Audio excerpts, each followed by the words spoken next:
Radhe Radhe, good morning, good evening, everyone. Welcome to Daily Wisdom from Bhagavad-Gita session. Radhe Radhe, Nitinji, over to you.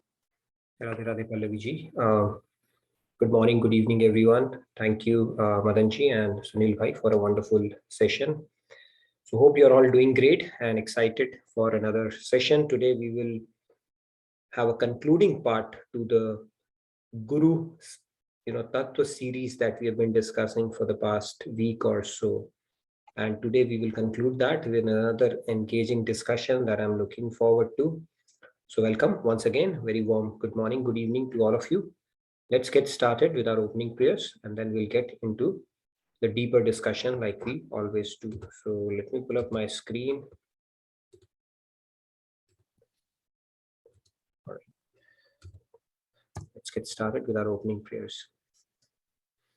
Gurur Brahma, Gurur Vishnu, Guru Devo Maheshwaraha, Guru Sakshat Parabrahma, Tasmai Shri Guruve Namaha.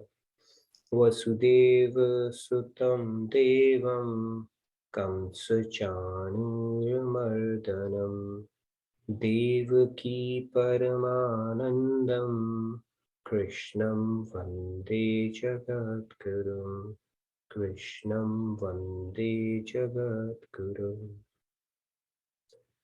All right. Good morning, good evening again, all of you. Let's get started. We are discussing 4.34. Before we get into that, I came across this interesting quote.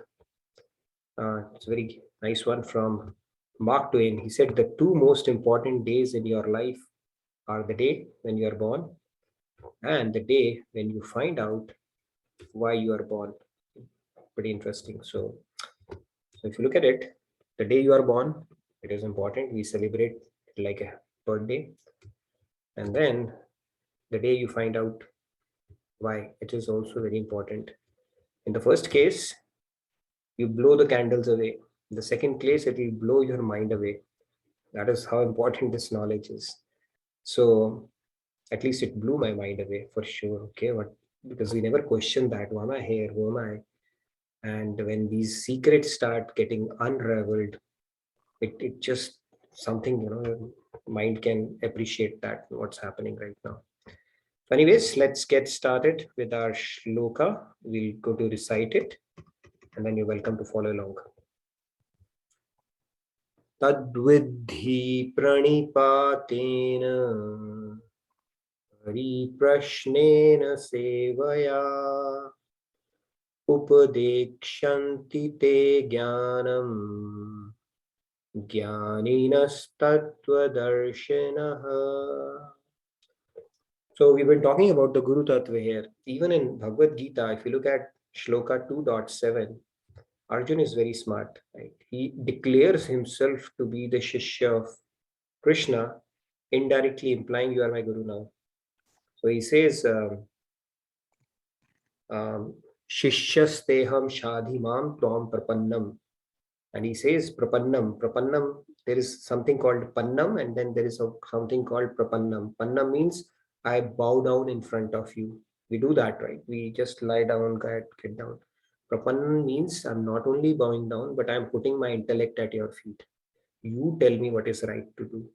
And that's when Lord Krishna starts getting into the deeper philosophy with Arjun, when he accepted him as his Guru. And we will look at another aspect of a perfect Guru. That is what will bring us to the topic of our discussion today. We will discuss that later today. As a Guru, after imparting the entire knowledge, what Lord Krishna says. Anyways, let's get started. So who wants to recite it? And then we'll get into the deeper discussion. Radhe Radhe, Ramya ji, please Yes, go ahead. Go ahead. Radhe Radhe, Nitinji. Tat vitti pranipatena pariprashnena sevaya upadekshanti te jnanam jnaninastattvadarshinah. Wonderful. Very nice, Shri Ramya. Thank you. Your permission now. That shloka prapannam, can I recite that? That is my favorite. Sure, please. Okay.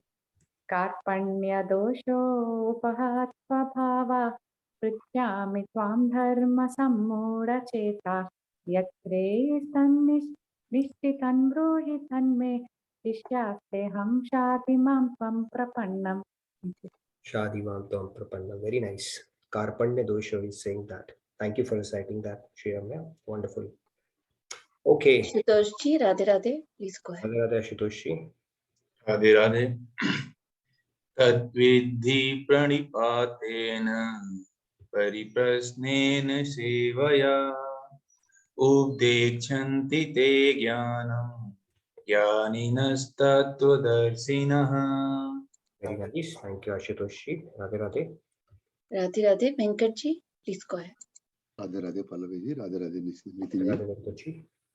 Tadvidhi pranipatena pariprasnena sevaya upadekshyanti te jnanam jnaninas tattvadarshinaha. Very nice, Venkatji. Radhe Radhe. Okay. Radhe Radhe, Sumeshji, please go ahead. Sumeshji. Radhe Radhe Nitinji, Radhe Radhe everyone. Radhe Radhe. Tadvidhi pranipatena pariprasnena sevaya upadekshanti te jnanam jnaninastatvadarsinam. Wonderful. Sumeshji. Radhe Radhe. Very nice.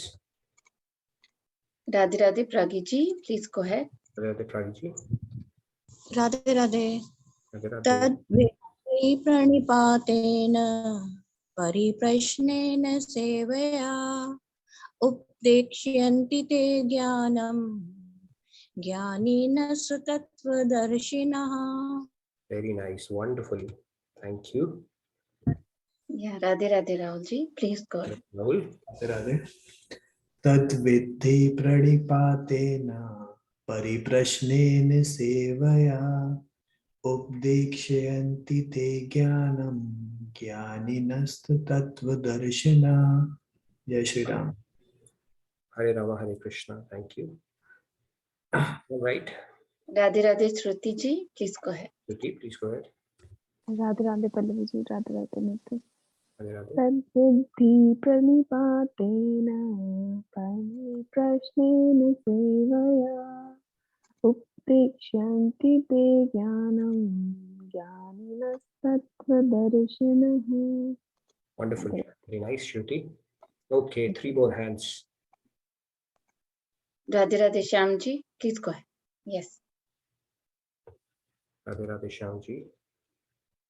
Radhe Radhe.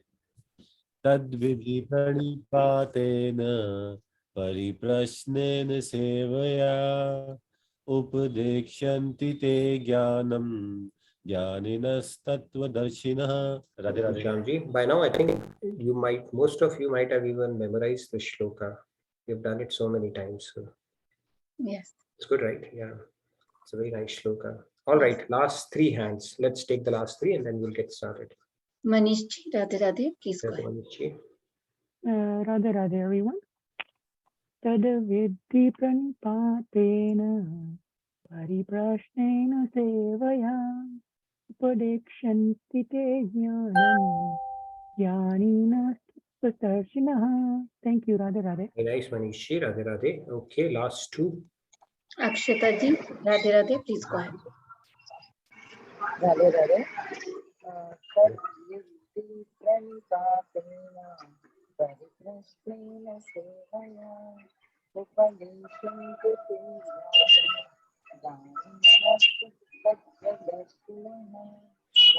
Thank you, Akshataji. Your voice was very feeble, so you may want to fix your audio at your end, but yeah, we could hear you, although it was feeble. All right, last but not the least, Riyaji, please go ahead. Radhe Radhe, Riyaji, please go ahead. Radhe Radhe.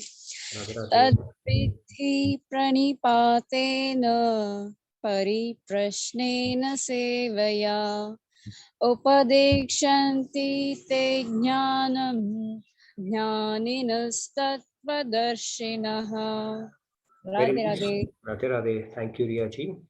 So the short translation: learn the truth by approaching a spiritual master, inquire from him with reverence and render service unto him. Such an enlightened saint can impart knowledge unto you because he has seen the truth. Okay. Seen the truth, we have spoken about that. The person has to be God realized himself. That is the key criteria. He has to be Brahmanist. And the best combination is if he's Shrutri as well. He's well versed in scriptures and who can resolve your doubts to your satisfaction, not just because they think so or they feel so, just because the scriptures are saying so. And of course, it is complemented with their experience as well, because they've seen the truth. There's nothing left to be known once you've seen the truth. That is what God realization means, right? There's absolutely no iota of speculation involved at that point. Everything is like, okay, realized knowledge. That is the power of realized knowledge. So let's get started today. So today we were going to touch upon another aspect of this thing, the Sampradaya aspect of it. It's a very important concept to understand, because as we go along in this journey, you will come across these concepts, okay? And they can often be confusing and misleading as well. So we'll touch upon that a little bit today, and then we will have our discussion like we always do. So this is something, yeah, two days which are important. It's very important. We are trying to figure out who we are, and the more we come to grips with the fact, who are we, what is the purpose of our life, more our mind will say thank you and our soul will say thank you. That is how this journey goes. So let's get started. So a quick recap on the key points. Some of the key points we did not discuss in our previous session. Now, another aspect of gurus we were talking about is that there's no need to get scared. You know, if somebody curses you, because a real guru will not curse you, okay? And they don't have the power to curse actually. So the people, somebody, they get very scared. And if it is not a Mahapurush will not scare you. The only thing they can do is Kripa. So you should not get scared of that. And if you're already Sharanagat to a Mahapurush, you are already you already have an armor there. Okay, so nobody can do anything on that. So this is another thing that scares people. You know, what if somebody curses you or things like that might happen? Nothing of that sort can happen.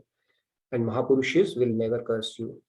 And of course, we need to stay focused where we are getting benefit and continue on our journey. And Diksha is the last aspect of it. When your Antakaran or vessel is prepared, then you get Diksha. Diksha means now you have done all the work, preparatory work, and now it's just a matter of establishing the connection. Once that happens, you are in Premanand. So we didn't discuss that yesterday, so I put this slide. Let's get today's topic. So Sampradayas. Let's talk about the Sampradayas. What are the Sampradayas that exist? Different lineages, so to say, spiritual lineages. Now, there are essentially, if it boils down to Brahma, the one which begins from the creator Brahma himself. Okay, those lineages are there. Madhvacharya, Chaitanya Mahaprabhu are the weak known, basically the popularly known acharyas. I don't know what is this week. In this particular sampradaya, which is coming in from Brahma. The second kind of sampradaya is the Rudra Sampradaya, which is beginning from God Shiva. Vishnu Swami, Vallabhacharya were the important saints in this tradition. Okay, there can be lineages around that. And the third one is the Shri. It is beginning from Goddess Lakshmi. Ramanujacharya, Yamunacharya, they were the prominent saints to appear in this particular sampradaya. And then there's a Kumar Sampradaya, which is from Sanat Kumar. Nimbarkacharya was the important guru in this particular tradition. Okay, they are all Sampradayas. And if you come across people following different traditions, you can always get that right. And there's a question people will ask, which Sampradaya you belong to, which lineage. Tell us who was your guru and who's your guru's guru and who's guru.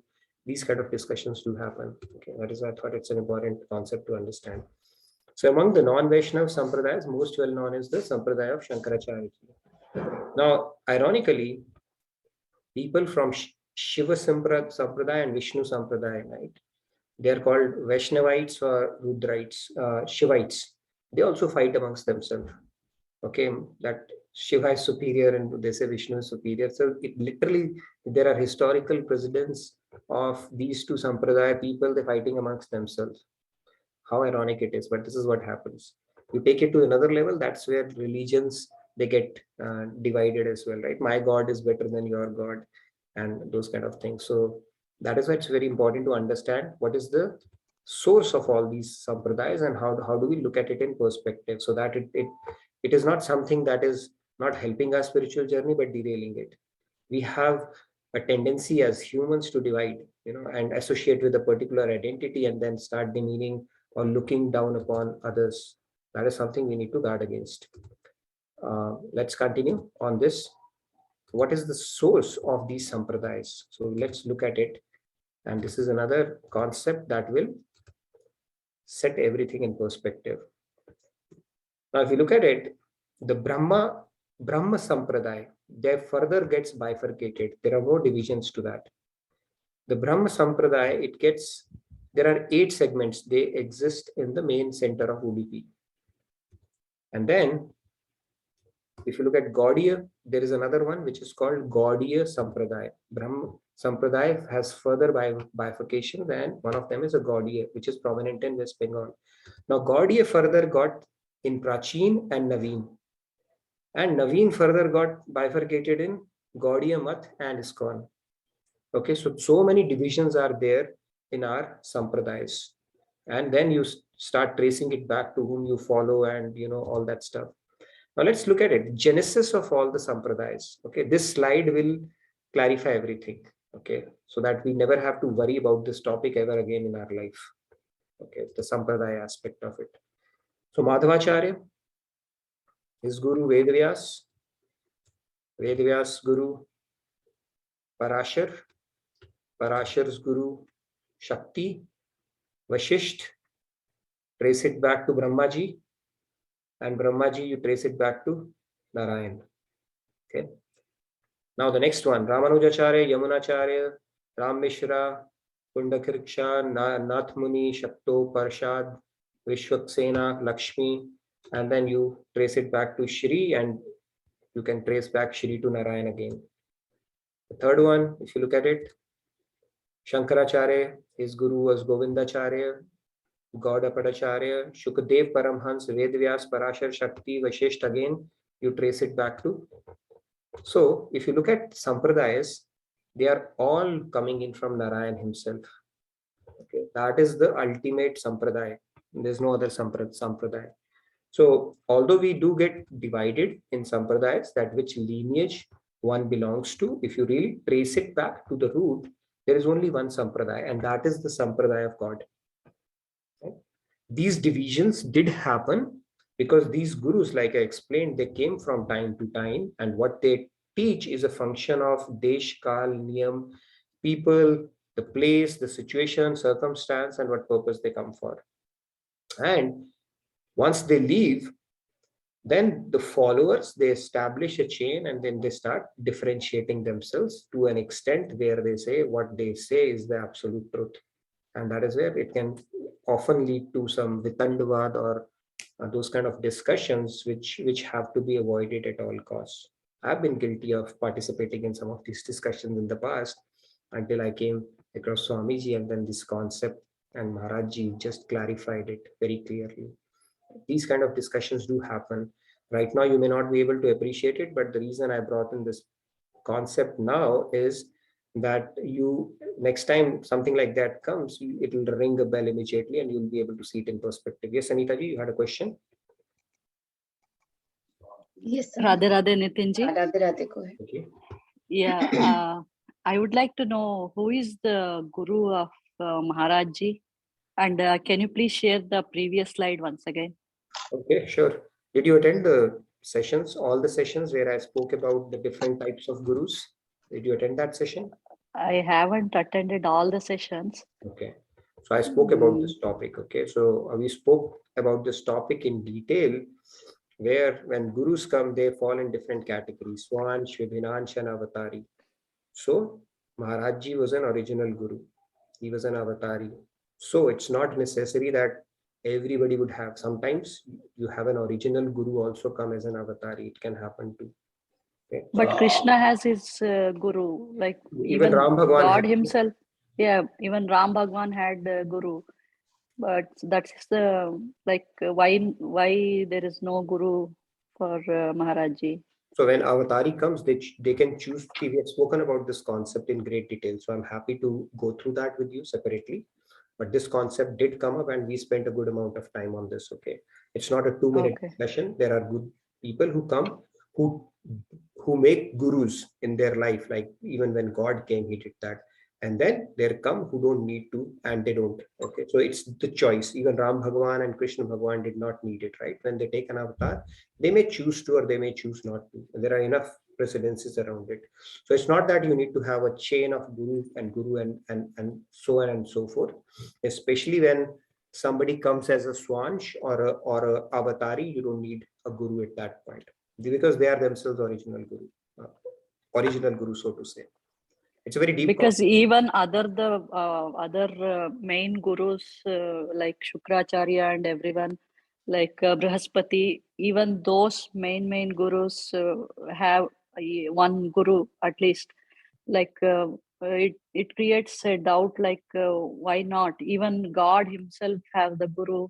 Like Sure, I'm happy to spend some time on it it's like because we have spoken yeah. about this topic, and I can spend some more time with you. Right? Sure, So sure. if there's Thank you so much. Really appreciate it. a continuity, it helps actually. So Okay. yeah, so Thank I'm you. happy Thank to you so spend much. some time with you on that. Yeah, there are two kinds of saints. We've spoken about it, but we'll spend time on it. If that question is still out there, I can spend some more time separately. If you have that, please do put it in a feedback tracker. I'll be happy to go through that again. So now all these Sampradayas, you can trace it back to Narayan, as you see, the God himself. So actually the genesis of all the Sampradayas is Narayan. Okay. Now if you look at this Sampradayas here, right, it can lead to this concept of Sampradayas, and looking at it in isolation or in vacuum, it can lead to something like this. Okay. Where you touch upon an aspect, that is the aspect you are exposed to at that point in time, and you start passing it on or fighting tooth and nail that this is the absolute truth. So Maharaji, when he came, one of the title that was bestowed to him was Samanvayacharya Nikhila Darshan, right? He replaced he with bhi. Okay, when I say he, one is English he and the other is Hindi he. Okay, he said ब्रह्म ये ही है या फिर ये ही है, उसको he replace he with bhi, and then it will all fall in place. Okay, because our scriptures talk about God as a bheda bhed, right? There's a difference and yet there is a similarity. So when we limit God, saying that God only has form, that is a problem. That is an impartial, imperfect understanding of God. And when we say God is only formless, that is also an imperfect understanding. That is how Maharaji explained. So when you replace only this and only that with not only this, but also that, that becomes inclusive. And that fits in with the definition of God. If you limit God, say only this and only that, that means you are saying God is not omnipotent, right? He is limited in some sense. And he was beautifully able to reconcile through his Khandan Mandan way of doing it, where he reconciled everything, that everybody was right. Shankaracharya was right, Vallabhacharya was right, Ramanujacharya was right, this scripture is right, that scripture is right, formless is right, form is right, everything is right. Okay, and how beautifully he did that, I mean, one can only imagine. So, but when we simply get stuck in a particular sampradaya and start fighting amongst, like I spoke about, Shivites and Vaishnavites, or there's a big debate that happens between Gyan Yogis and devotees about form and formless. First of all, that has to be avoided. Secondly, we have to look at it in perspective, because this is a big elephant that has to be understood. If you are following a particular lineage, you might be looking at one aspect of it, which was needed at that point in time from the original guru who came at that point, right? And if that becomes your absolute truth, then it could be limiting as well.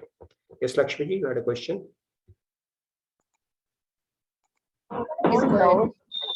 Yeah, Radhe Radhe. One small fight, like in Telugu, they say Addam Pottu and The audio is not complete, Lakshmiji. Hello, is it okay now? Yes, it's better now. Yeah. Usually in Telugu, they say Nilu Pottu and Addam Pottu. That is a transfers the Pottu they put and one longitudinal. So mainly that is Vaishnavas and Shiva Bhaktas. So into which category these two will come in your classification? Shivites and Vaishnavites, you're saying? Yes, yes. See, actually you can trace down everything back to Narayan only. Okay? Everything starts from Narayan only, Mahavishnu only, Brahmaji. So Brahmaji or Lakshmi, right? So everything can be traced back to Narayan himself. Okay. There is no other second person, right? So it's if you keep on tracing it back, it will become Narayan finally. So there is only one Guru, one Sampradaya, and that is the Sampradaya of God himself. Nothing else. Rest all creations is basically happened because Gurus come with a specific purpose, but then the people who start following them, they start limiting themselves to that message, and that confusion can happen. So that was the whole idea around it. Okay, so now let's move on. I think we have getting in closer to our discussion topic here. Now, if you look at it,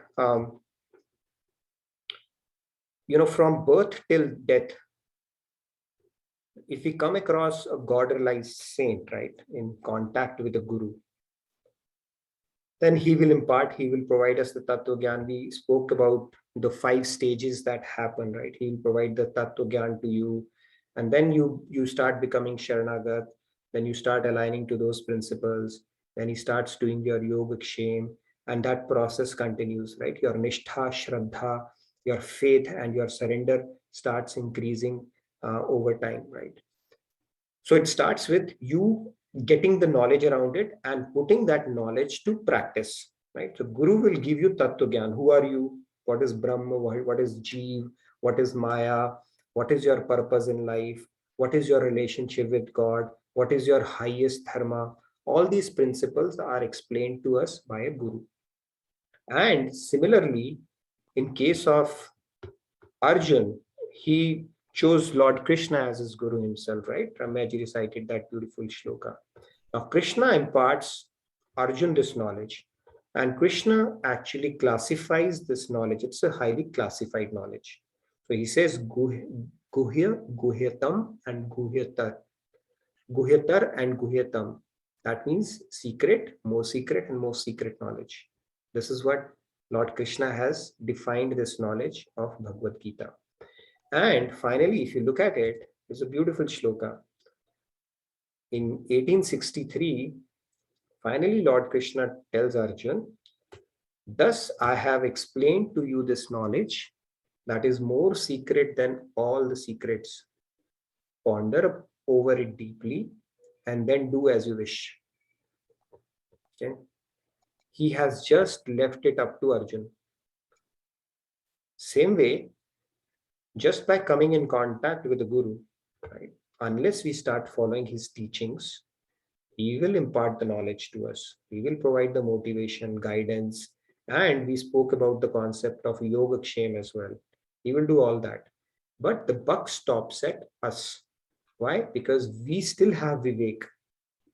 Right? We have the freedom to choose. We have the freedom to decide for ourselves what is good for us, what is not good for us. If God had not given us freedom, then there's an argument that comes, okay, why doesn't God make everything perfect? Why has he given us freedom when we keep on doing bad things? So if God had not given us freedom, yes, we would not have done bad things, but then we would not even have done good things, right? The fact that we can love God is born out of the fact that we have a freedom to choose. If you don't have a choice, it's like a robot. Is there any fun? If, let's say, somebody near and dear to you, you have given him a pill or programmed it to say, I love you 24 hours a day. Will it give you any satisfaction?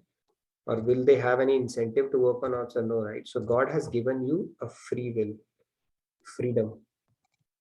And do as you wish, he says. He said, I've given you the knowledge, now you do as you please. Right? That is, so let go concept and humility concept of God. He's not telling you, I am God, I've shown you my cosmic form, I've told you what is right, now just do what I'm telling you. That's what we do in the world.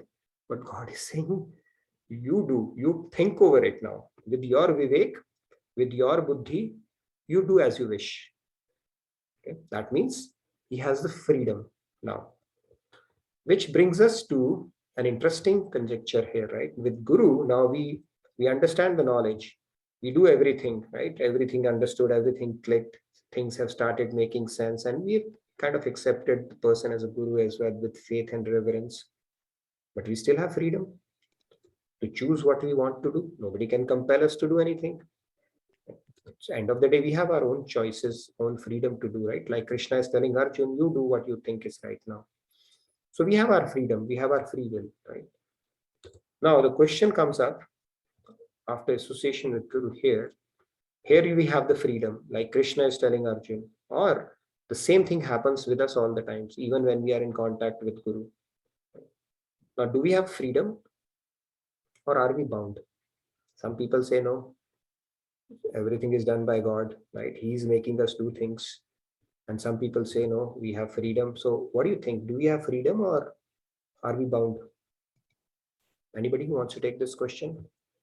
It's an important concept to understand, because this is a choice that we have throughout our journey of life, regardless of whether we are in contact with Guru or not, whether we have accepted somebody as Guru or not, or our intellect is convinced that we need to listen to somebody's teachings and it makes sense and there's an incentive for us to work on those. Yes, quite a few hands. Let's get this discussion going. Yes, Radhe Radhe Ramyaji, please go ahead. Radhe Radhe. I heard this from Maharaji's lecture once. Like many people keep telling that Bhagwan ne karaya mujhse, and he said Bhagwan karate karate kuch nahi hai. वो प्रेरणा देते हैं and he gives the inspiration and he gives the shakti, and it's up to us what we do with it. So in a sense we have the freedom, but the energy to do the resources that we have, it's not us, it's given by God to us. So with the resources whatever God has given to us, it is our choice what we do with it. Sure, but then Tulsidas ji says, when he wrote Ramayana, he said, na main kari na kari sakun, sahib karta mor, karat karawat aap hain, tulsi tulsi shor. So he is admitting, I didn't do this. It's God who did that. Who's right then? Right? There is a beautiful song also, Karte ho tum kanhaiya, mera naam ho raha hai. Who is right then?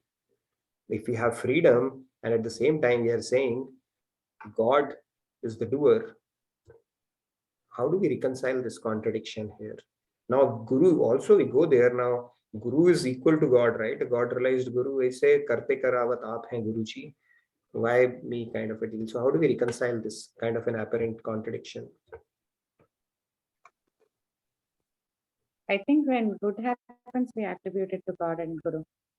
That's like humility, and we take responsibility for bad and correct it. Right. So you mean to say we are bound or we are free? Free. Okay, we are free. Good. All right. Who says we are free? Okay, wants to add to that, or who thinks we are bound? I will say both. Okay, and we'll get into it's both actually. Yes, Shyamji, you wanted to add something? Yes, Shyamji, Radhe Radhe, please go ahead. Radhe Radhe. Not much, since you have said it's both. I also feel it's both. Since as you have told us time and again that we all have a freedom. If we say that God knows when I'll be God realized, but still he gives me free will to choose what I want to do. Same way I do have freedom to do whatever I want to do, but still I somewhere back of the mind, maybe I think that this shouldn't be done, this should be done. So I always have had a free will to do things as per my choice. But then something is there which is binding me to do or not to do things. Is that so? Isn't it? No, I mean, we have a free will. Of course, every moment we can choose what we want to do. Right? We can choose to say that. Other day, I think Arti ji was asking a Duryodhan example. Right? He had this nature, his gunas, swabhav, prakriti, sanskar, to do bad things. So of course he has to do bad things, right? So it's almost like that joke, right? This guy, when he looks at a peel of banana in front of him, he said, "Oh my God, I have to fall again today." Right? And if he sees two, he says, "I have to fall twice today." And if he sees three, he says, I wish I had 3 legs. And if he sees 4, he says, "I wish my wife was along as well," right? So are we obligated to follow the diktats of our sanskars, gunas? Of course not. That's not there. So we do have a free will. That is the point. Let's hear from other participants, and I'll add to that. We have a free will. See, we have a freedom, and at the same time, we are bound. Okay, the bound aspect, we'll talk about that. Yes, Samji, you wanted to add something? Quite a few hands. Yes, Samji, Radhe Radhe. Yeah, please go ahead. Radhe Radhe. So I also thought the same thing. The more we misutilize free will, the more we get bound up, and the more we use our free will to align ourselves with God's then we'll be free. Sure. At least from material bondage. If we align our free will with God's will, then we'll be free. No, that's a good one. That's a good one. Yeah. Yeah. Free will is expensive, actually, if you think about it. It says free, but don't go by the name. Yes, Sandhya, I can see, I saw Janvi as well. All right, Janvi, let's hear from Janvi. And we have a young participant today. Let's give her a chance. Let's, Janvi, Radhe Radhe, please go ahead. I can unmute you. Yes, please go ahead. So I would say we have freedom because God has given us a mind different from animals, where we are able to make our own choices, whether we want to go to kusang or satsang, or eat ice cream or have cake, or ice cream or cake. That's a good option you have created on both sides. or like if we want to strive to get God realized, or if we want to stay in the material world. So I would say we have freedom. Yes, we do. Great point. Beautiful point, Janvi. The Tattva Gyan is rock solid. Wonderful point. Thank you, Janvi. When we are talking about in this context, Urvi has mentioned a beautiful point in her chat. We have to go through our prarabdha karma. That is not in our hands. We are bound to that. But our kriyaman of past only has become our prarabdha. So it is in our hands. We have the freedom. However, God is the energizer. So he is called the doer. Great. Very technical and very true. We'll get into that. Very nice, Urvi. Okay, yes. Let's hear from other participants as well. Yes, Sandhya ji, Radhe Radhe, go ahead. Please go ahead. Yeah, I mean, I agree that it's both. And one thing, of course, Urvi mentioned that, so I won't repeat it. But another perspective is that we are bound to seek happiness, but we have the freedom to choose, understand and choose the source of happiness. So, true. So the bound concept, you are bringing it from different angles. You brought in the concept of that we are bound to choose happiness. Yes, in that sense, we are bound. Then I think we brought in the concept of bound by prarabdha. So yeah, there are a lot of restrictions in a sense. And there's another aspect to it. I'll bring it to that as well. And Janvi beautifully said that we have a choice, right? Where, what do we choose? In that sense, we have freedom on that. Yes, anybody wanted to add anything else? I can read one message alternately and we can talk to also. That way we can take both the. So Smita ji has mentioned we have freedom of choice, but conditions are to set right values to make right choices. Freedom of choice and conditions apply. Okay, great. And Swati ji has said, Radhe Radhe, after God realization, God does all work of Guru. True. So when Tulsidas ji says, saints can say that because they are surrendered, perfectly surrendered. So the God becomes the doer, and they are just a mere instrument at that point. So if a saint comes and says, "Na karta, na main kari na kari sakun, sahib karta more," he's actually saying the fact. Okay, God is actually acting through them. Divinity acts through saints. So they become completely non-doers at that point. So yes, saints can say that. Yes, Rahul, you wanted to add something? And yes, Rahul ji, Radhe Radhe, please go ahead. Let's give brief, yeah. Radhe Radhe. Yeah, we are bound by the sway of Maya, but at the same time we have the freedom to choose whatever we want to do. Either we want to do focus on the Bhakti Marg, Gyan Marg, that is up to us. Sri Krishna will not interfere in that. And you have told the concept of Prayojak Karta and Prayojya Karta. So that is what we have to understand, who is under Maya. The Mahapurush is, he's not under this way of Maya, and that is why they are saying that Sri Ram or whoever is doing that work. Very true, very true. And for a sadhak also, it's a recommended practice. We spoke about this concept of window movement and mirror movement, right? So when something good gets done through us, we thank God for that. When something bad gets done through us, we say, all right, it's only because of my imperfection. That is the right attitude. Keshav ji, you have turned on your video so we can hear from you. Yes, Radhe Radhe Keshav ji, please go ahead. Three shlokas. Karmanev adhikaraste.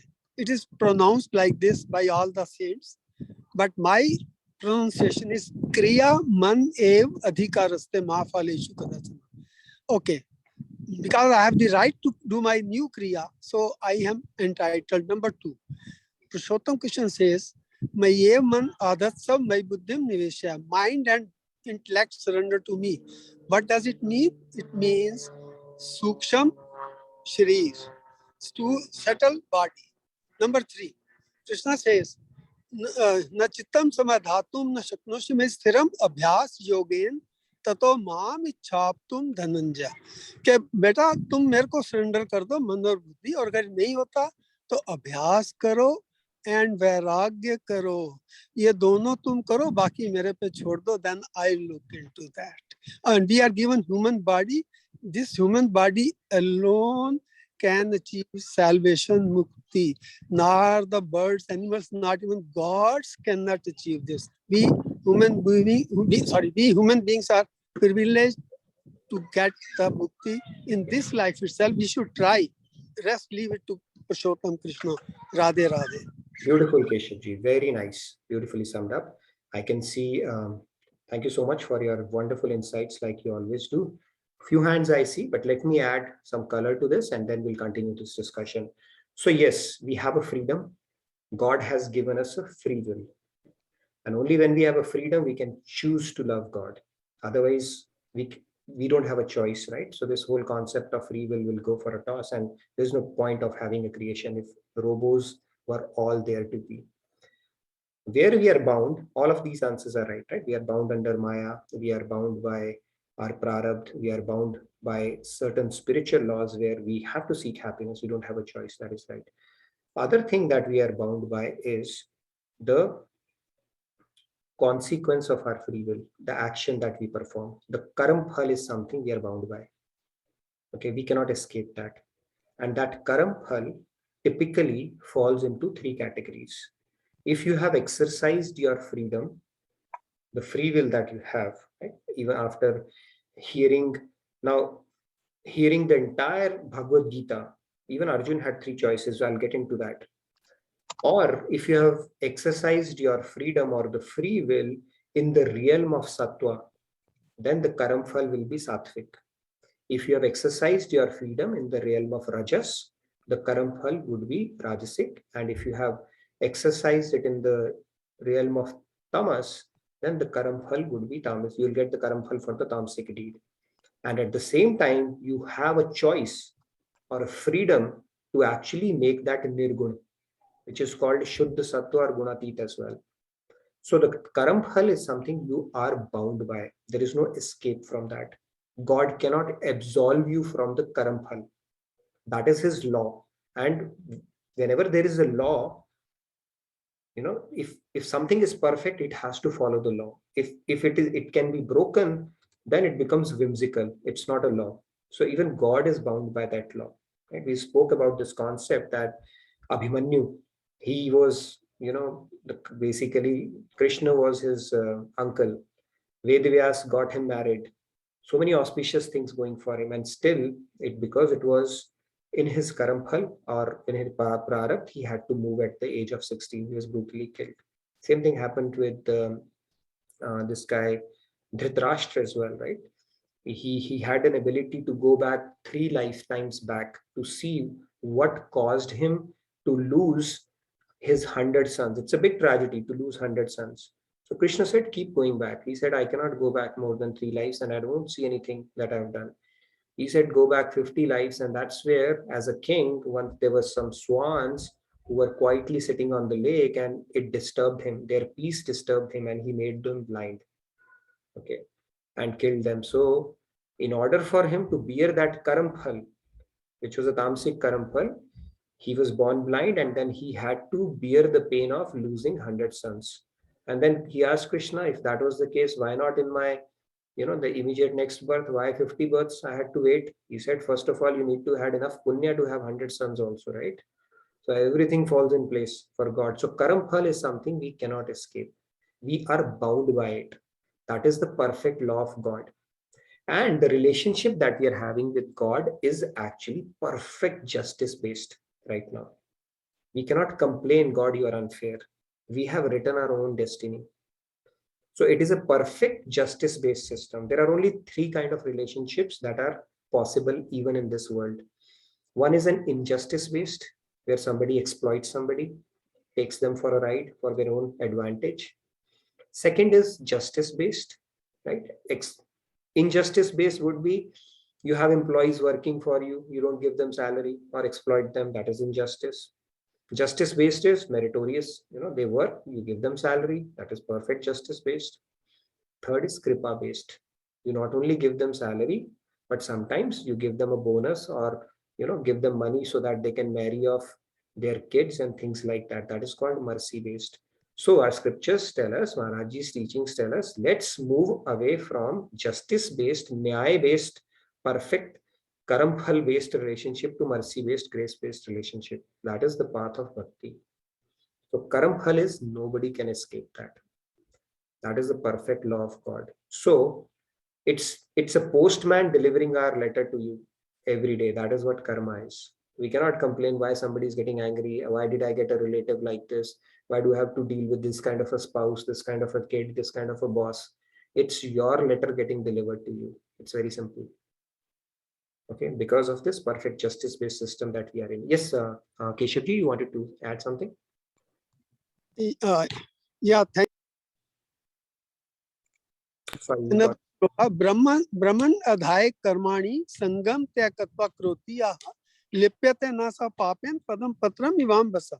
He says, when you do karma for me, then and most importantly, forget, say you are not the doer, you are not doing, you are not the doer, you are doing for God. Then these karmas will have no fall and no binding, and then you are free even in this life. So these are very deep shlokas, and I know.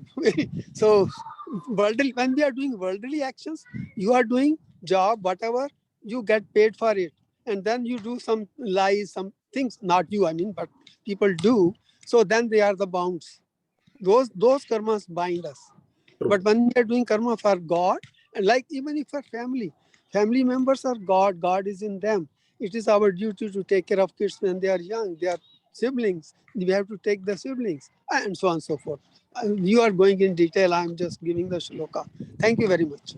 Thank you so much, Keshavji. Wonderful points. Now let's look at it in context for Arjun as well. And then we will look at it, the disciple-guru relationship aspect as well, both. Okay. In this case, if Arjun would have gone with the very first instruction that Krishna started off with, you are a Kshatriya, go for your duty. He's simply done a karma, good deed, right? That's what Krishna told him. You have laddu in both hands, either you will go to Swarg or you will rule. In either case, you are a winner. If he had done this out of hate and revenge for Duryodhan, it would have become Vikarma, same act. He said, okay, Draupadi, he dishonored my wife and I hate Duryodhan and I'm going to kill him and do this and that. It would have been Vikarma because it is done in a consciousness which is not befitting of a spiritualist. And because he did finally as a service to God for the larger good of the humanity, it became a karma. So the act is same in all the 3 cases. Now, what does it mean for our guru-disciple relationship as well? Now, what will happen? It says you render service with humility. Now, when you're doing seva, service, again, these factors will come into play. Why are you doing it? That question has to be very sorted out in our head. Are you doing it for your own pleasure? When you are in Rajasic mode, then are you doing it because you have the big picture in mind and nothing beyond that? Then it might be Sattvic. And if you're doing it to show somebody that I'm better than you, then you could be bordering on that as well. So even during seva, all the three things are in play right now. Right? So it's like a story. Anyways, I'll not get into that. So point here is the teachings again, when we start implementing it in practice, we have the opportunity to either make it Sattvic, Rajasic, or Nirguna. Right? So the way we assign the consciousness that we bring to that particular act is going to determine the result that we are going to get. So the freedom is always there, but we are bound by the result. And that result can actually be influenced by the consciousness that we carry during the performance of that act. So that is the key thing. So for all the knowledge that we gather from our guru, from our scriptures, if we miss this point, then at best we will get into the Sattvic mode. So ground up, we need to start building those sanskars. It will be helpful in our journey, not only to perform our sevas and day-to-day carrying out in our day-to-day lives, but also a mindset that will help us big time in the spiritual journey. Am I playing in the gunas right now, or am I trying to go more towards the nirguna aspect of it? Right. So this can become a mindset, and very important mindset to have to escape from karamphal binding part of it. And that is a good utilization of the freedom that we have as well. All right. So any questions, any announcements you wanted to make, Shyamji, before we get into any further questions on this topic? So sorry, Pallavi-ji.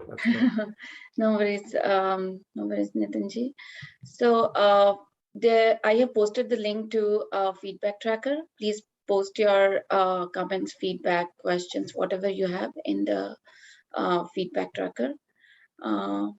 Apart from that, there are a couple of announcements. I'll get back to that. Meanwhile, we can, if sure, it is okay, we can take Rahulji. I can make a few. We have LTP series coming up from Swamiji. Then we have Janmashtami celebrations, I think from 18th to 21st, 18th to 20th, probably. Check it out. And then Swamiji. That is in August, right? August. Yeah, August, those yeah. are in August. Yeah. August, we have those things coming up, and then LTP program and retreat. I think the early bird registration ends on July 25th. So do check it out as well. So, and we have, I think, a parenting course going on. So if parenting course is going. So you can still sign up for that, I believe. And that's pretty much it. I think nothing more than that. Yes, there's West Coast retreat is also there. Yeah. West Coast retreat is in July last week, July 29th through July 31st in Fresno, California. And this Friday, we are going to have a short quiz as well. Okay, a lot of people have shown interest in that. So we will resume our Kahoot quizzes periodically to test our knowledge on how well we have understood the concept of Guru Tattva that we have spoken about at length in last 5 sessions. So you would need 2 devices, preferably. Kahoot, if you know, right? You need to see the question and then punch in your answers. So it will make it a little competitive, but maybe 5 to 10 questions, not more than that. And so look out for that as well. We'll do that periodically just to test our knowledge and make it a little fun and interesting as well. Okay. All right. Please do fill out the feedback tracker, especially if you have any questions. I'll try to bring it in. And tomorrow we move on to our next shloka. 4.26 is where we are, 26 or 25. And we will continue our discussion on that topic. So yes, Rahul and Samji seem to have some questions as well. Yes, Rahulji. Radhe Radhe, please go ahead. I just wanted to say that there is a very special word used by Maharaji for bound in Hindi, partantra. So for all the bhakts who are very interested in Hindi, partantra he always uses that. Yeah, partantra, yeah. Swatantra and partantra, right? Yeah, very true. Even God becomes partantra of a devotee, right? So think of it, God, with selfless love, he can become your slave. God can become your slave. Just imagine that thing, right? But for that, you have to first prove to Krishna you are willing to become his slave. Then he'll become. Otherwise, we will make him stand up and stand down, right? For the rest of our lives. So first we prove it, and then he's willing to become our slave for the rest of eternity. Yes, Samji? Radhe Radhe. Yeah. This is not question, but concern. Okay. Spiritual aspirants, especially the Bhakti Yoga yoga aspirants, seem to have hard work in front of them, because we have to do sadhana. We have to keep remembering God, and then the most toughest one is to keep that attitude that we are doing for the pleasure, to give happiness to God and Guru. That seems very tough. Even while doing seva, most of the time I get carried away. See, the Samji, if that is the bad news, the good news is you are not the only one. Okay. And that is the whole idea.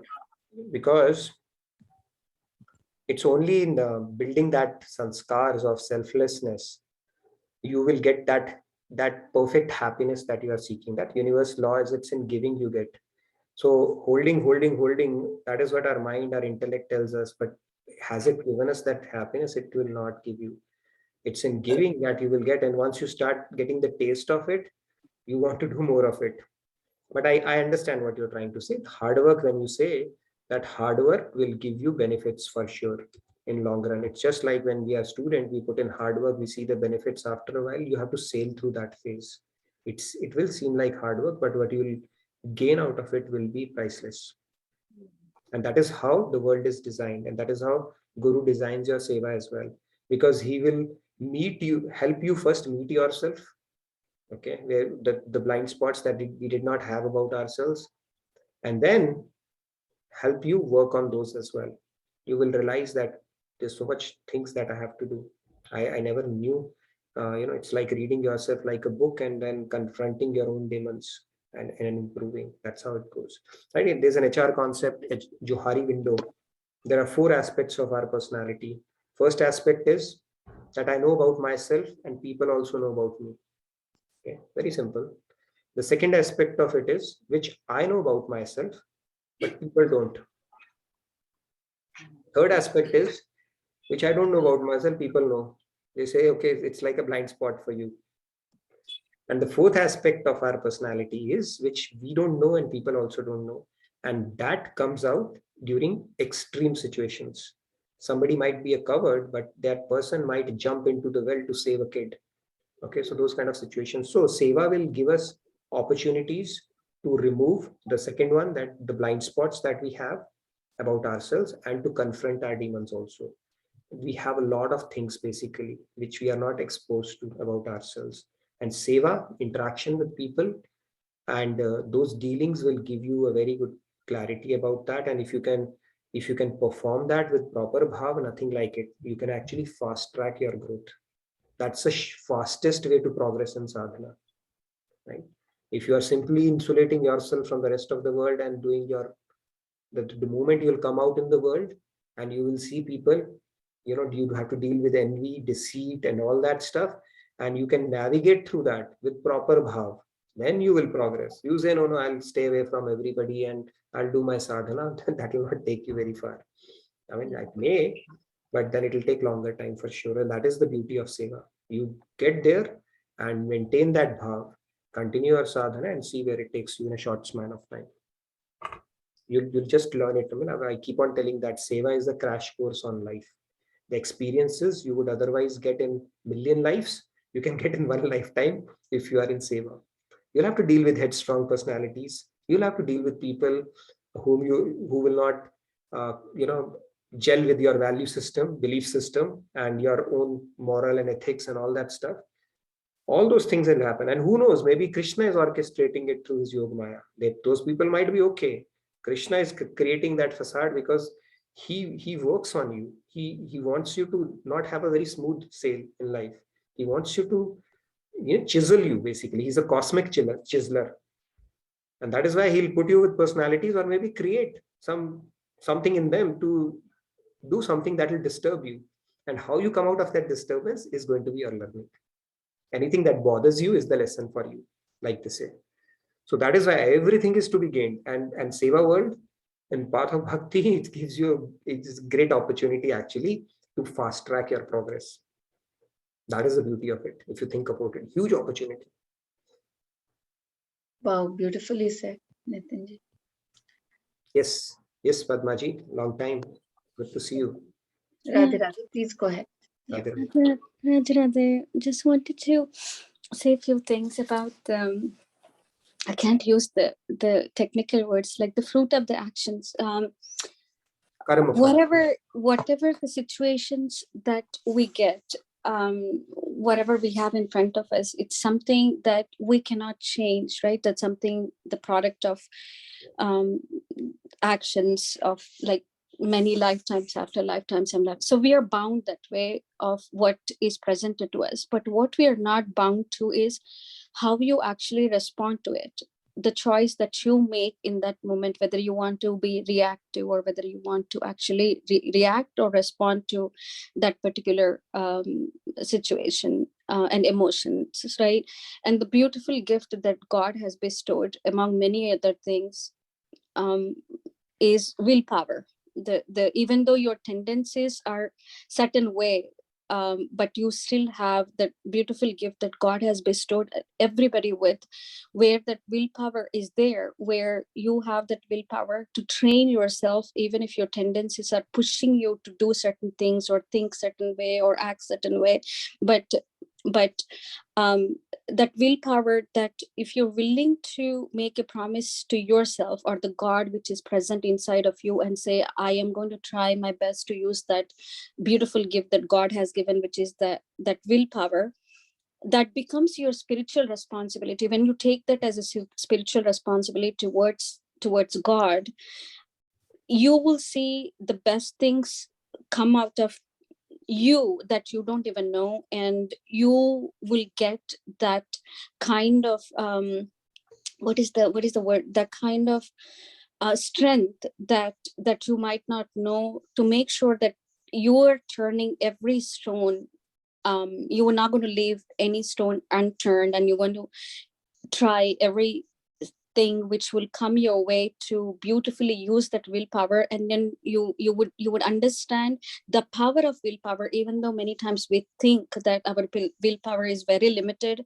But once you start executing that willpower in the consciousness of God and with the responsibility of the God, then you see the beauty and the power of that willpower, of what it can do for you, where even those situations will become opportunities for you. And it's not that you complain about the situations, but you will be better equipped to deal with those situations, where it will be response rather than a reaction. And you would see the transformation and the changes happening when you are going to make this spiritual promise to whichever form of God that you believe, whether it's Krishna or Rama or maybe Lord Durgama, or whatever the form that you associate to yourself with closely. And that becomes a spiritual promise. That promise kind of reminds you and helps you to use that willpower much stronger than last time, where you're able to overcome those compulsive demons that kind of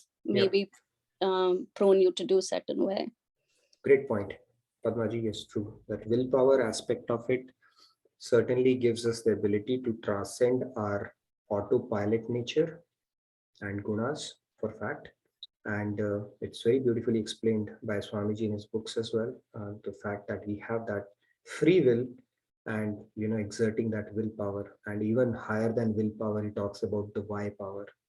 Once we are intellectually convinced that something is important, willpower is like a muscle. It may tire down after a while. But once the why power is there, it's even more powerful than willpower, because now you know it is important. So you don't even need willpower. It becomes part of your DNA at that point, that, okay, I have to do it because it is something that needs to be done. As simple as that.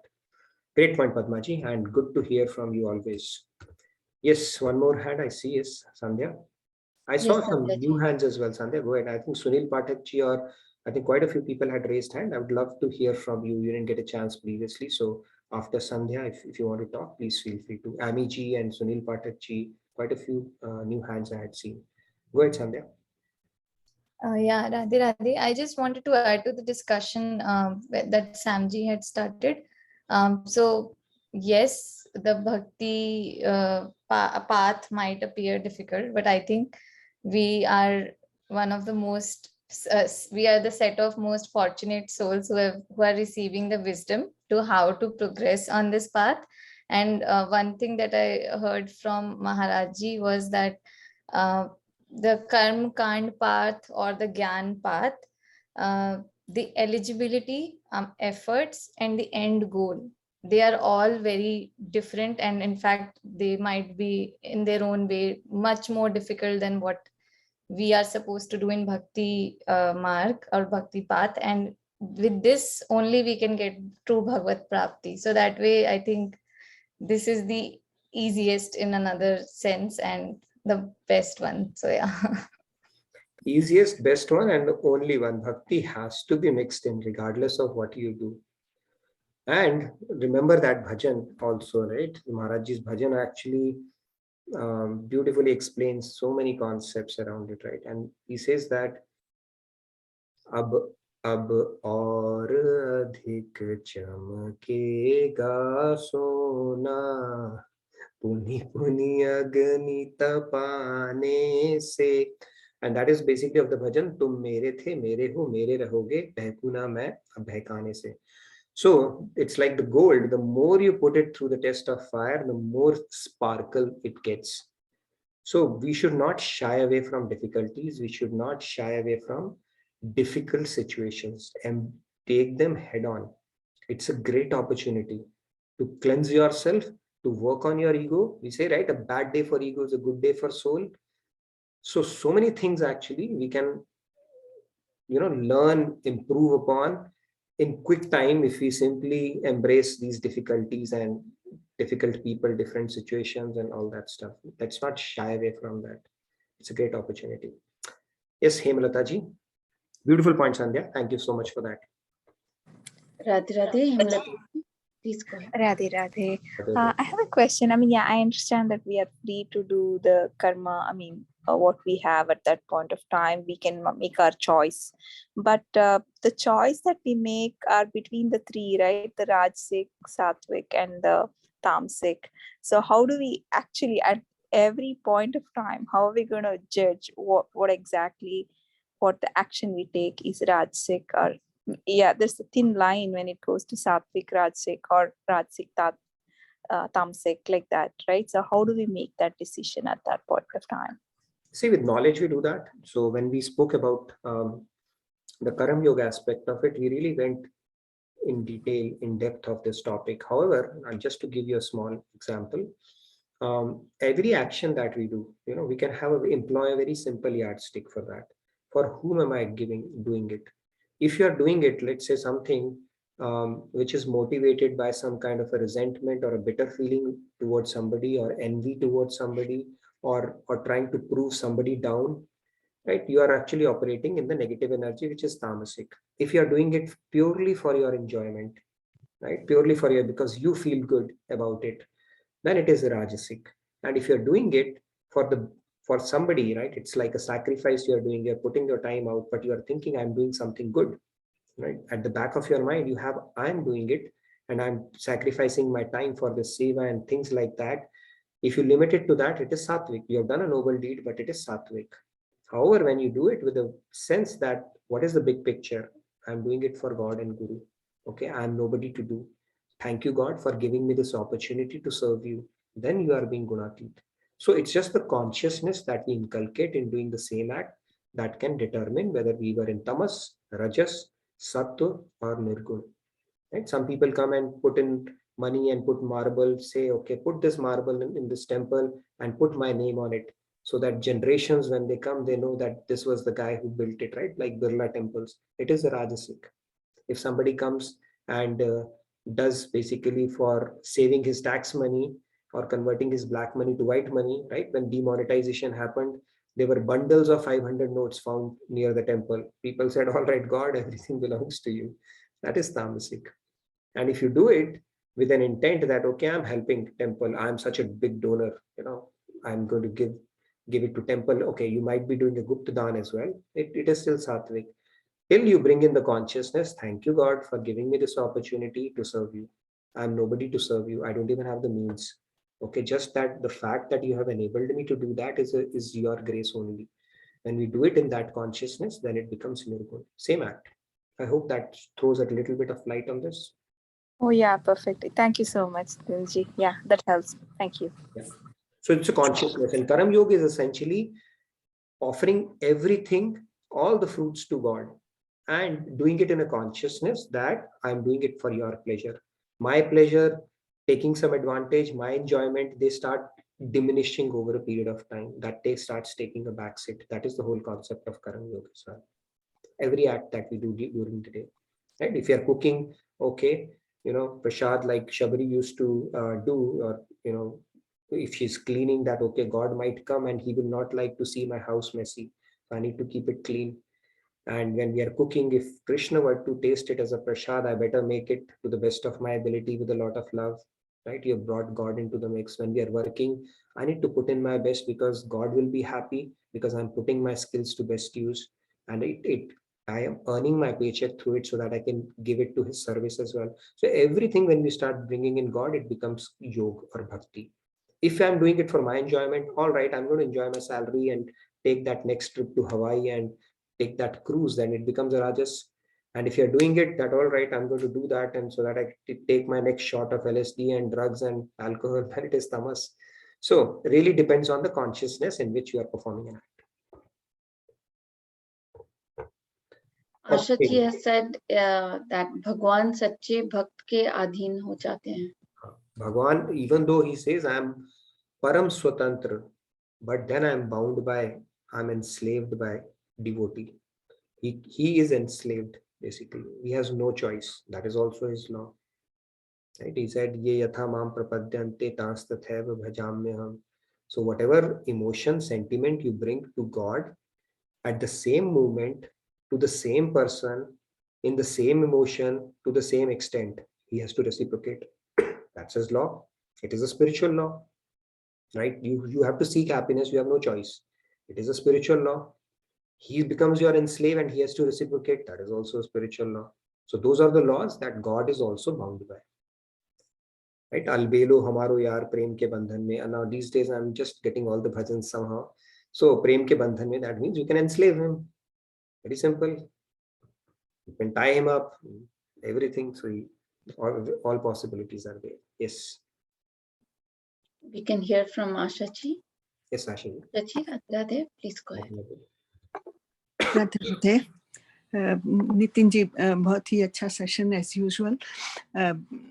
आपने जो बात कही अभी अंत में के महाराज जी ने कहा कि सोना अधिक चमकेगा, वो कुंदन बनता है जब बिल्कुल ही आग में जलता है।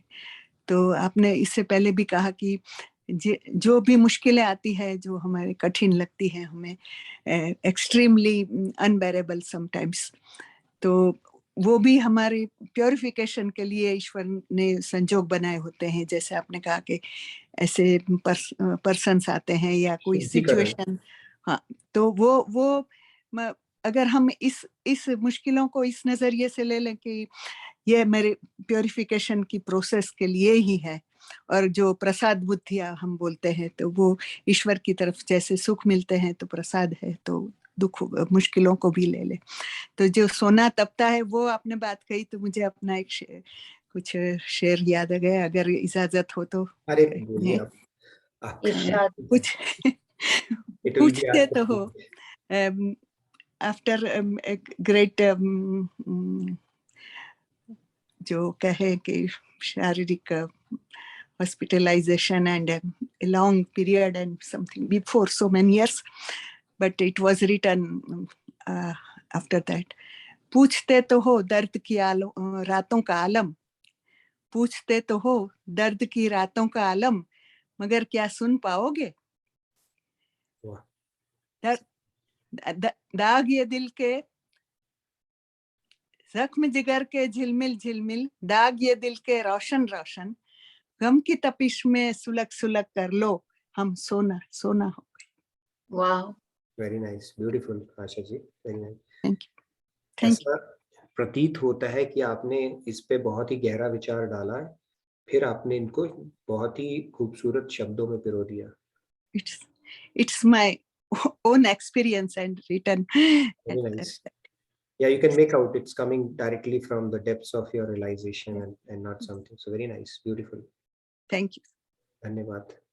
और आपने सही कहा, भगवान जब हमें कठिन परिस्थितियां देते हैं तो वो हमारी परीक्षा ले रहे होते हैं और हमारे शुद्धिकरण के लिए ही वो होता है. तो ये जब हमें परफेक्ट फेथ रहेगा इस बात पे, तो things will become easy for us, right? We lose faith in those situations that okay what kind of a God it is, whether there is God or not, but when we can take it in our stride, God will love it. We become dear to God at that point, because everything is ordained to make us better. हम जितने उनके प्रिय होते हैं उतनी मुश्किलें ज्यादा वो देते हैं, क्योंकि वो पात्रता हमारी बहुत जल्दी बढ़ाना चाहते हैं. मेरा ये मानना है. महाराज जी तो बहुत ये भी कहते थे, बहुत साफ साफ शब्दों में उन्होंने कहा है कि जब भगवान कृपा करने लगते हैं, अब ये चीज कुछ लोगों को विचलित कर सकती है, बट सत्य यही है कि जब वो कृपा करते हैं तो संसार छीनना शुरू कर देते हैं. बिल्कुल बिल्कुल, सब कुछ छीन लेते हैं. वो भागवत में या कहीं श्लोक है, मैं वो नहीं है मुझे याद है, मगर सर्वस्व हरण करता हूँ जब मैं अपने भक्त को बिल्कुल ही अपने पास करीब लाना चाहता हूँ. तो दैट्स याद रखते हैं तो हम बहुत आश्वस्त हो जाते हैं. ये बिल्कुल ये फैक्ट है.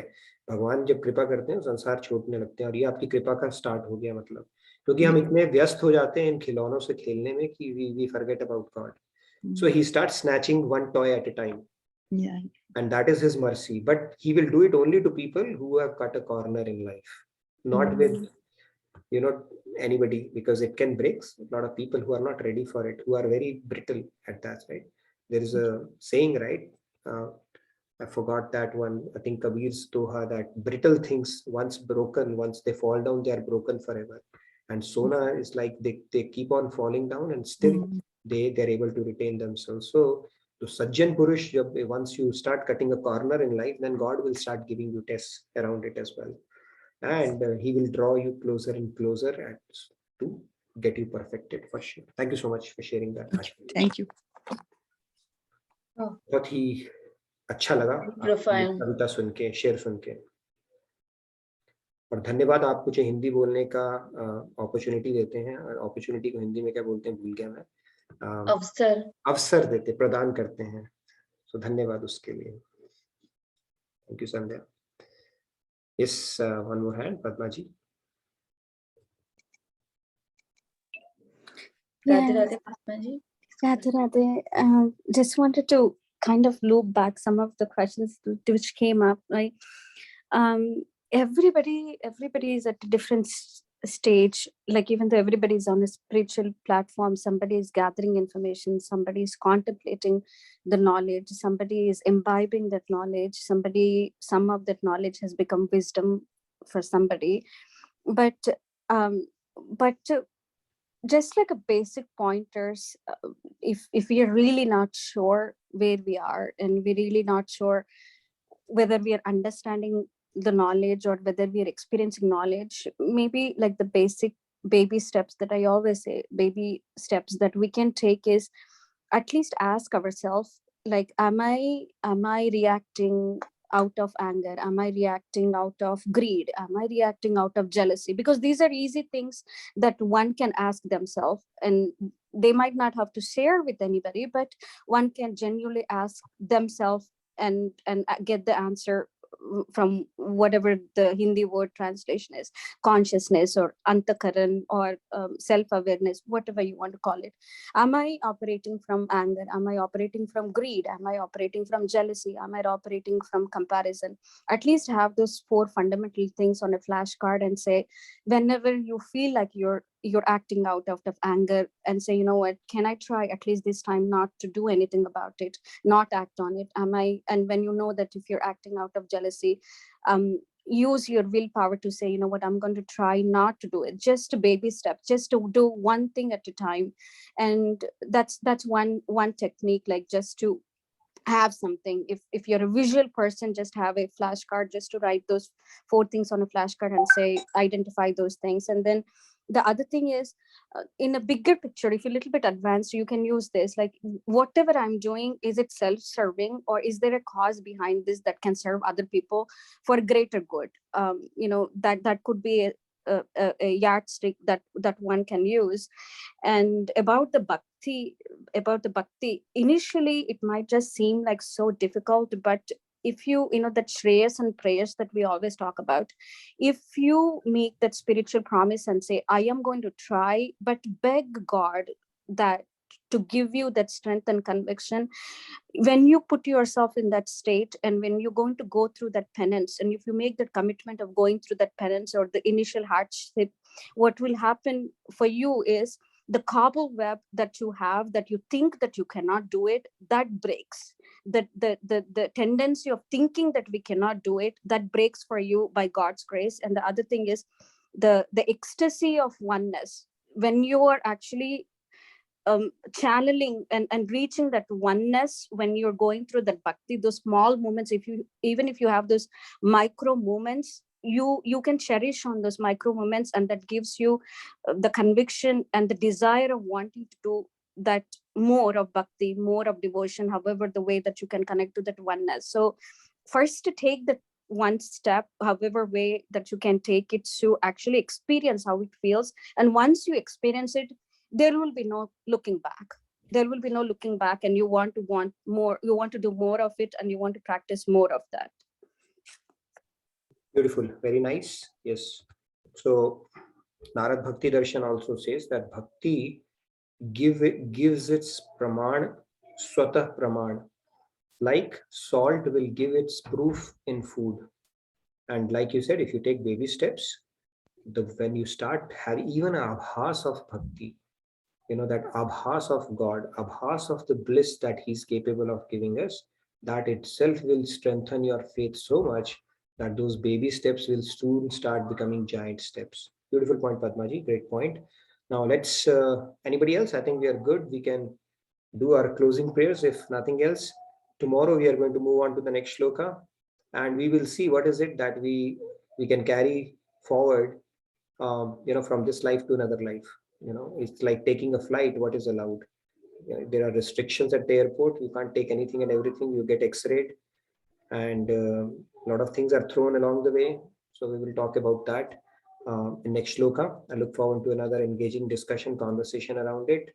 Unless anybody has anything else to say, we can do our closing prayers for the day and look forward to seeing you again tomorrow. Can I take one question from Urviji? Yes, She wanted to ask that what is the best way to read the books which are available? Like, I was reading Power of Thoughts, and in 2 days I just read 2 chapters because I was reading the chapters again and again to try to do things practically and learn what it says, to remember when it comes to applying practically. Should I read the complete book once and then read it again? Or is this the way which I'm following is okay? Which is the better? I don't know, different shloks for different folks. Whatever works for you. End of the day, the objective of going through anything is to how much you can put it to practice in your day-to-day life. Right? So some people peruse through it in one shot and then highlight the things that they want to revisit. Some want to really get the import of it before they turn over another page. So whatever works for you. There's no one jacket, one fits all kind of a thing in that. End of the day, the key thing is to do the rumination like a cow does. It has 6 stomachs. It keeps on ruminating and bringing it back. So whatever enables you to do that, nothing like it. But it's a great thing that you said that you're trying to put it to practice, and you've just gone through 2 chapters. Nothing like it. It's not obligatory for. In fact, I would say, even if you don't go through the book, right, one concept can change your entire life. Somebody tells you do Bhujangasana, your backache will be gone. One piece of knowledge can change your life. So whatever works for you, I would say. There's no right or wrong answer on this one. Great points. Thanks, Nitinji. Yeah. Okay. I see. I think Surendraji has raised his hand to recite the closing prayers for the day. And Keshavji, do you have a question? Or Yes, Keshavji, you wanted to add something? Radhe, thanks for letting me in. I wanted to share my experience. First, I started listening to Bhagavad-Gita Commentary by Pandit Somnath Sharma ji, cassettes recording like in the 1997. I listened to that maybe 100 times, 200 times. Then I came across one commentary, who wrote the Bhagavad-Gita Commentary, Dr. Ramanand Prasad. He met me, I asked him how to read it. So he told me he had highlighted some shlokas in red ink. So first read those. That's what I did. Then I read the whole Bhagavad-Gita Commentary of him. Then I read the Bhagavad-Gita Commentary by Ram Sukh Das ji and others. Since 1997, I have been doing. Then listening to Swami Mukananda ji in person about maybe 10 times in Bay Area. And so how this is, and other Divis like Gopeshri Divi ji of Kripaluji Maharaj's students and all those. We had the opportunity in Bay Area. So this is how I am coming up with the shlokas I'm reciting. I recite about 80 shlokas every single day in Sanskrit by heart. And my wife, she recites 40 shlokas. One of my sons, he recites 40 shlokas in Sanskrit. So anyway, I'm not boosting. The whole idea is if we can do it, why everybody else cannot do it? They can do it, certainly, yes. Positively, yes. By all means, yes. Thank you, Radhe Radhe. Very nice. There cannot be anything better than that. Reciting Bhagavad Gita on a daily basis. In fact, I had one of uncles, he would recite entire Bhagavad Gita end to end. He had a small booklet. Every day he would recite end to end. Oh. But having this practice is nothing like it. Yeah. So you are reciting what came out of God's mouth. How uplifting, how auspicious it could be. Very nice. Wonderful.